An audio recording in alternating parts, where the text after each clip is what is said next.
Welcome to episode 80 of the HooperCast. I'm being quiet again because somebody's napping. So, I just want to explain that this episode is just Sam and I talking about Mad Max Fury Road, and then Sam wanted to add some thoughts about Mad Men as well. So that is this week's episode. Enjoy. Mad Max Men, yo.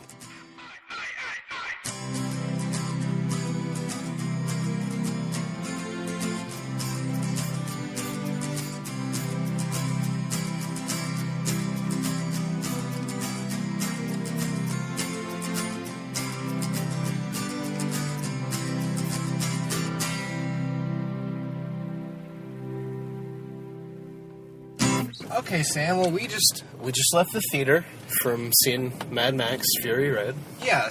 You're going to be a lot more articulate than me. I speak like a caveman while I'm driving. Okay, so I'm going with expectation versus reality.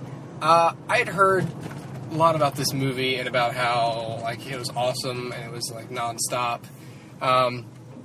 Overall, I thought the film was pretty good. What about you? I'd agree with that, and I agree that we should, expectation versus how the movie actually was, because I heard a lot about it. Heard a lot, especially about people being upset about Charlize Theron being some sort of lead female role in this universe.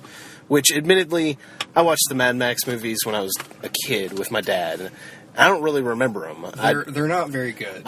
In my opinion. I don't deny that. Mm-hmm. I don't doubt that. I'm sure that's They're true. Super... Okay, I'll say this. What sets us apart from the other Mad Max movies, I have not seen Beyond Thunderdome. I heard it was a colossal train wreck. Was that this film was not super boring like the others are. Didn't drag along? I felt... Mad Max was very low budget.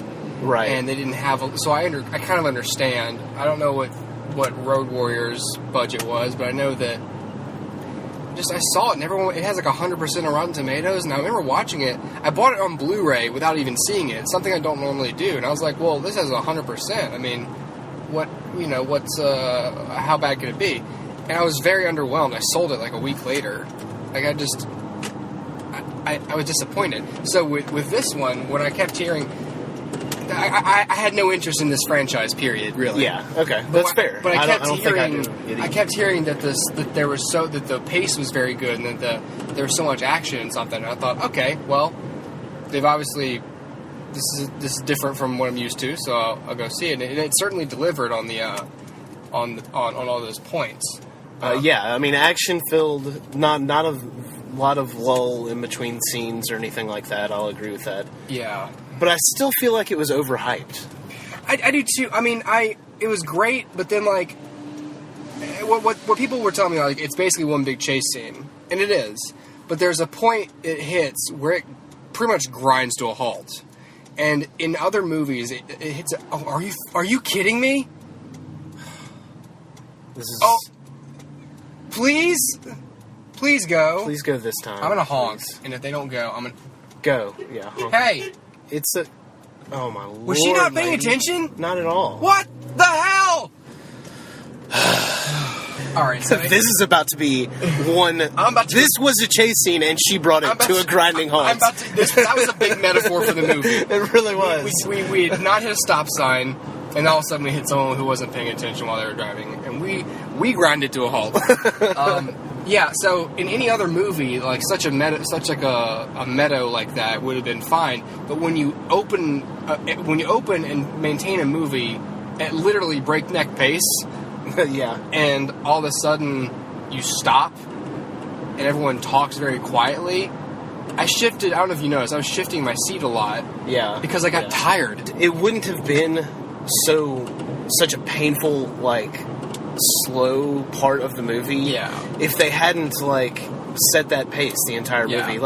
I think they easily could have brought in, and it's not a story that requires a lot of backstory and everything else. Yeah. But I think just a little more backstory at the beginning, a little more setup would have made that not feel as slow, because you would have, had a little slower of an entrance rather than you're going 100 miles a minute after he, eats a lizard. Like, that's it. Right. So, and especially because there's not really, I don't know. I'm a fan of post-apocalyptic games and movies and things like that. That whole idea of the world after some sort of, horrific, incident, like that interests me to a point where, like, that sort of lore, sucks me in. Mm-hmm.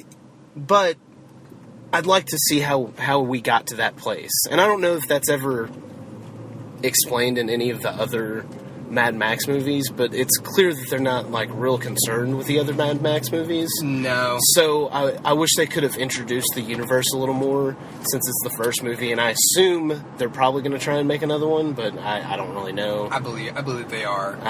It seems like something. I mean, they made more of the first time around, so I would assume they'd make more than one the second time around. Well, two things I know. I know that, this is the same Max Rockatansky or whatever that Mel Gibson played. Right. So already, it's a weird thing where you recast him. And two, I know for a fact George Miller himself said, the reason we made it post-apocalyptic was because we didn't have any money.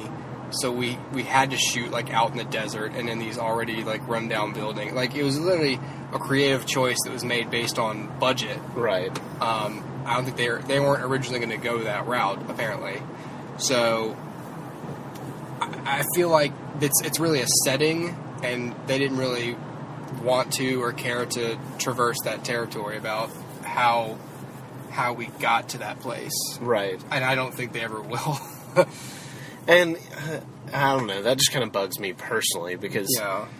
But, I mean, I guess if this movie does well enough, they might go back and revisit it, because it's clear that he's had, like, this story, how he ended up there in the first place, mm-hmm. and how he was being chased. So it's sort of an open beginning as well as sort of an open end. You don't really know, what happens at the Citadel afterwards, I guess. Although you can assume things got better, clearly. Right, yeah. It was good, but, like, everyone was saying how amazing it was, and I think... I think it really built expectation from... And I'm not sure what all of that was about. It was still good, still a solid movie. It was still pretty... I mean, there were still a bunch of awesome moments in it. Great action. Some of the CGI was a little to me. A lot of the CGI was... Especially during the dust storm. I really loved the dust storm. I liked it, but I don't know. Here's my biggest annoyance in the movie. My biggest annoyance is when they were clearly slightly fast forwarding. Did you ever notice that? During a lot of scenes, him escaping in the beginning. Like the guitar guy, when he fell off, and, like, they slowed it down and then they sped it back up. That was my favorite part. The guitar guy. Or maybe just him in general. That was just so random. Oh, I loved it. I liked it too. Like, I've got no problems with it. But that was just another part where it seemed like they were always speeding him up. All right, well, for anyone who hasn't seen the movie, in... like Arthurian legend and stuff like that, there was always minstrels that traveled with knights, playing a lute or something. Yeah. So the version of that in this universe is a gimp who is chained to the front of a big rig, surrounded by speakers, and he's playing a double neck electric guitar that shoots fire. And you've got the chorus of drum guys on the back. I think on the back of that same rig. Well, I don't know. It's on the back of the same one, and that was interesting. I liked it. Awesome. Like, every time they showed him, I just wanted to cheer. I was like, this is so awesome.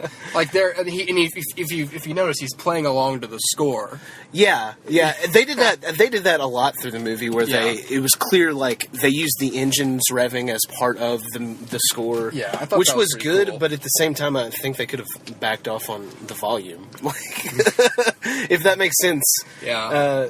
I don't know if that's a movie theater thing or the movie itself, but it seemed like they were a little heavy-handed with just the crazy engine roars. Although I guess that's designed because that's the whole setting of the movie basically is on top of huge big rig engines with people shooting ether into them so they'll spit fire out and go faster.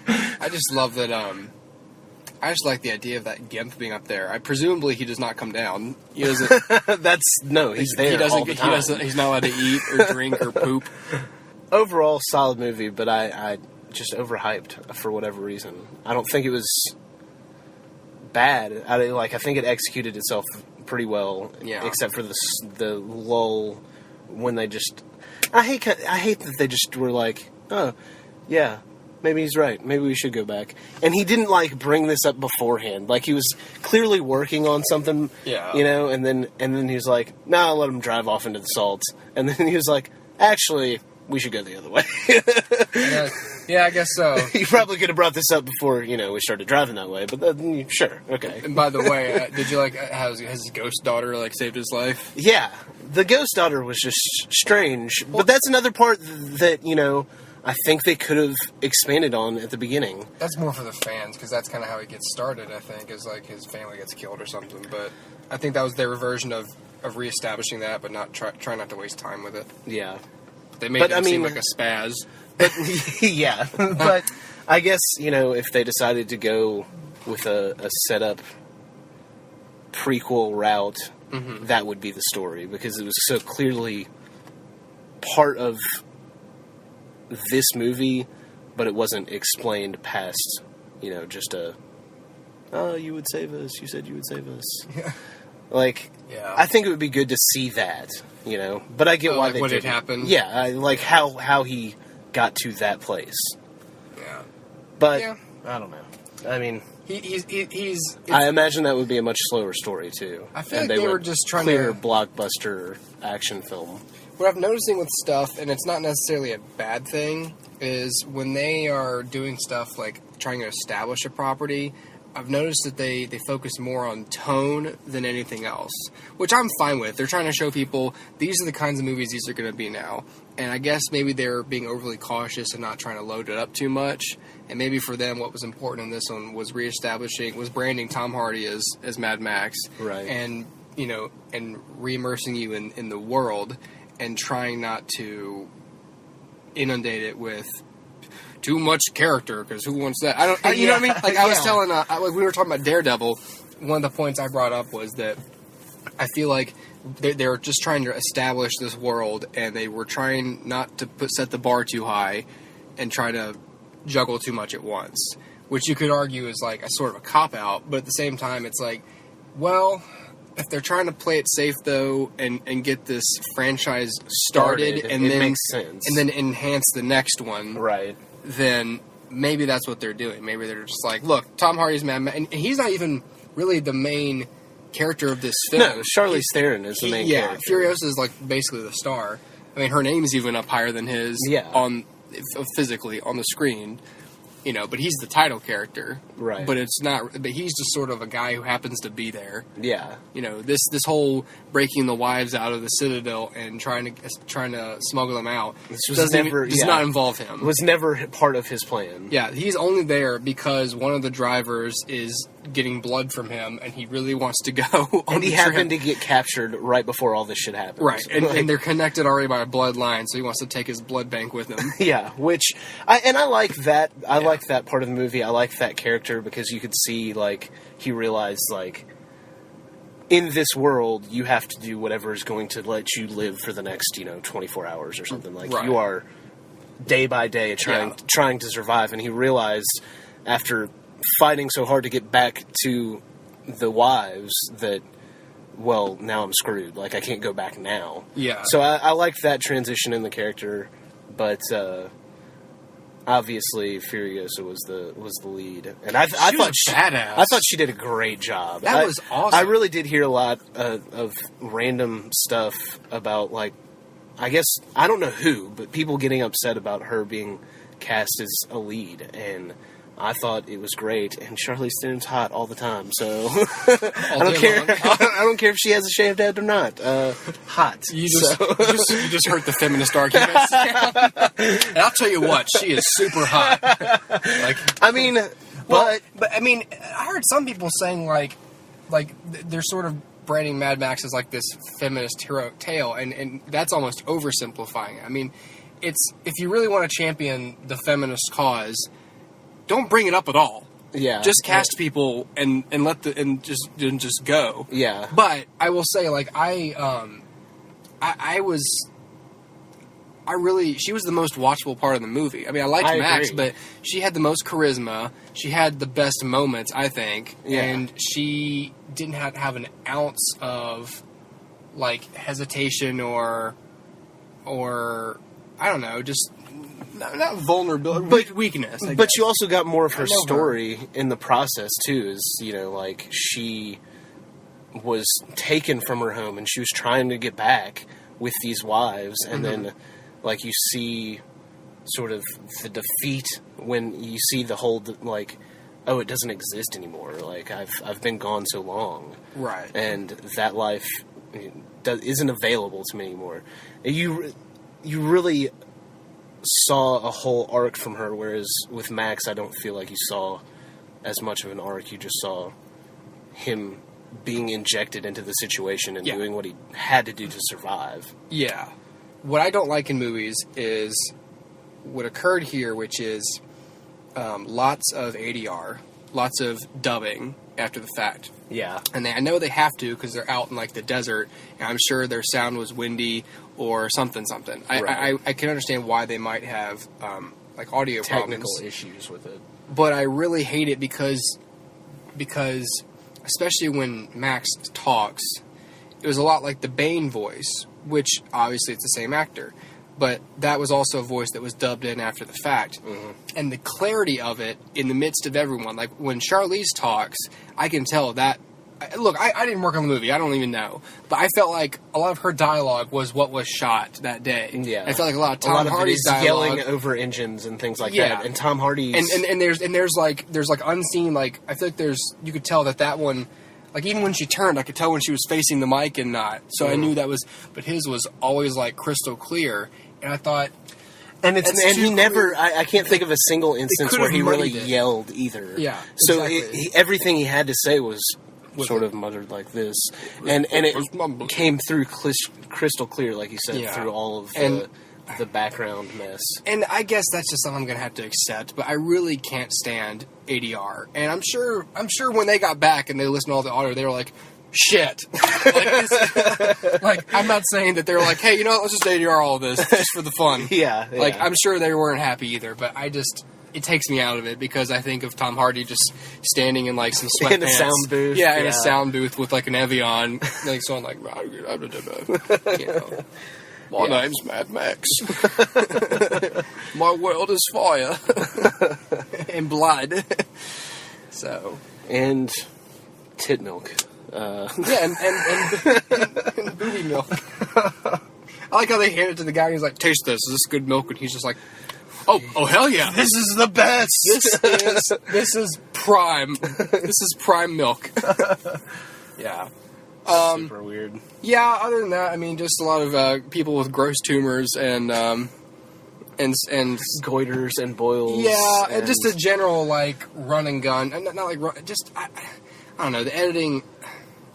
I don't know, a lot of these, like, snap cuts, these clearly fast forwarded things, like stuff that you don't see these days. Like I feel like you see that in a lot of, like, 80s horror or something where, like, it's sped up, but it's from a shaky cam, so you can tell, like, you can just tell from the movement that it was just fast forwarded from a slower shot. Yeah. And they did it pretty well. I could still tell, though. Yeah, I don't think it was... Just a few things that made it either disorienting to watch or like a pain to watch. Like, oh, okay, hey, slow down there, Slick. all right. It's fine.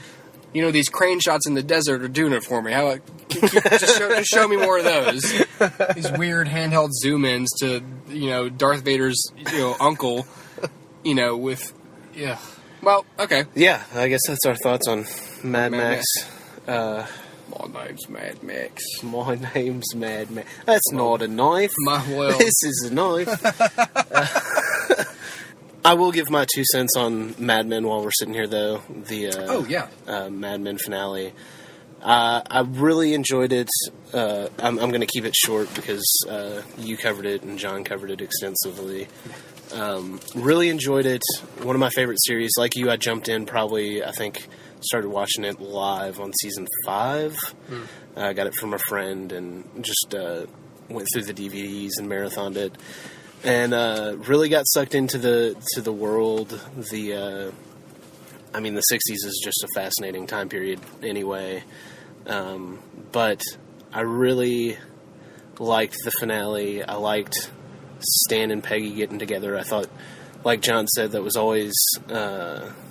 if you had watched, it was there. They always bickered like an old married couple. Yeah. And then Peggy talking herself into realizing that she was in love with Stan was classic Peggy. I thought that was great. Classic. And then Stan, and then he runs across the office to her.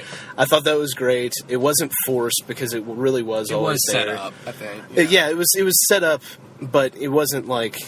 It seemed natural rather than one of the, like, if Don had come back to Betty and happily ever after before she died. Like, that would have been ugly. By like, the way, that I have cancer. Yeah. Oh no. That would have been awkward and forced, whereas this wasn't quite so forced. It felt natural in the universe. You should know I have cancer, but I've begrudgingly accepted it. I do think January Jones did an excellent job the past or 3, since really the last season, but she wasn't in it that much. But the parts that she was, excellent job, especially the last phone call she had with Don. Oh, yeah. Presumably, I don't think it was the last time they talked before she died. Yeah. But, you don't know for sure. But I think that was just... excellent, solid way. That was great. Betty was one of those universally hated characters for a lot of reasons. Although she got shat on a lot throughout the series. You sort of realized toward the end how much she really had been had passively abused by many characters. by Don and by Henry, else. by Sally. Yeah, yeah. So I think that was an excellent way to draw sympathy for a character and not. It was one of those, sad realities of the day. I'm sure that happened to hundreds and thousands of families, Yeah. And so I think that was a really great way to end her storyline. Joan, I got tired of by the end of the series, to be honest with you. I really liked Joan's stuff. A lot of people did. I just personally, I did not care at the end about what happened to Joan. I don't know why. Maybe it's just me, but... when the guy walked out on her and was like, I'm not doing this, I was like, good for you, dude. You don't need that. But, that is Joan's character. She's always driven. I get it. But I just didn't care at that point. She had lost me. Don, the way everything ended with Don, I like that the end was open to interpretation. Because presumably, a lot of people think that he goes back and he creates that cokead. Mm-hmm. But you can also just view it as... That's the state of mind he's in. Right. Yeah.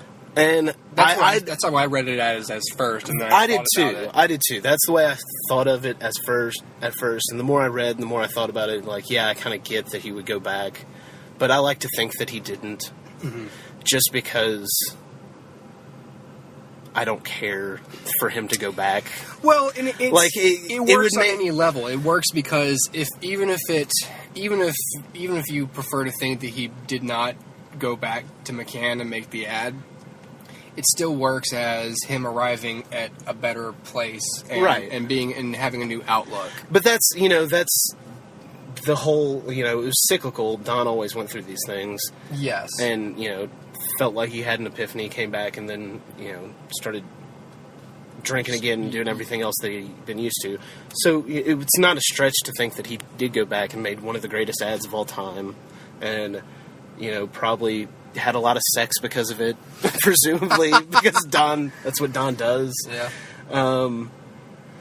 But I guess it's whether you choose to view it in a sort of an optimistic, well, maybe, he changed some things, or more of a, same old Don.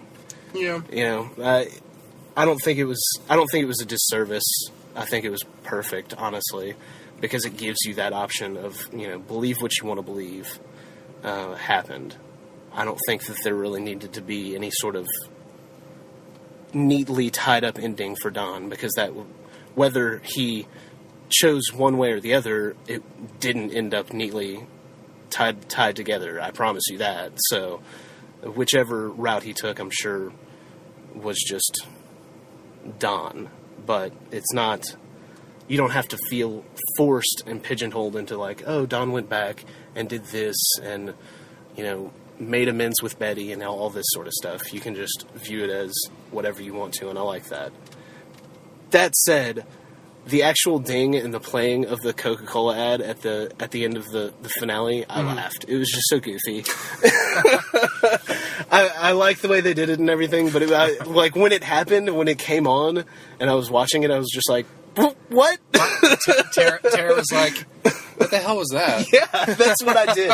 I knew the ad and I got it. Like, I understood where the ad came from, and it was Coca-Cola. Right. And Do you know it's McCann, teased him with Coca-Cola, but well, you know that's a McCann Erickson ad. Yeah, like yeah. And McCann, I don't know if you've read or seen any of it. McCann, the actual agency, has live tweeted Mad Men for several seasons now. They used it as like a great advertising for themselves. Yeah, for real. I can't blame them. But goofy, just the way it happened, but I liked it. So overall, Mad Men, one of my favorite series of all time. Yeah. So I'm sad it's over, but I'm glad the way it finished. So yeah. Anyway, right, I think that's it. We can get out of this car and go grab some beer. Okay. All right. Okay, well, thanks for listening this week. If you want to hear more of us, you can follow us on Podbean, hoopercastpod.podbean.com, or on iTunes, or on Twitter at HooperCast, or Tumblr at hoopercastpod.tumblr.com, or a blogger at hoopercastpod.blogspot.com. On both Tumblr and Blogger, you can donate to a PayPal link if you so choose, or you can also go to our Facebook page, facebook.com/HooperCast, or on YouTube, HooperCastPod. Thanks for listening, guys. See you next week.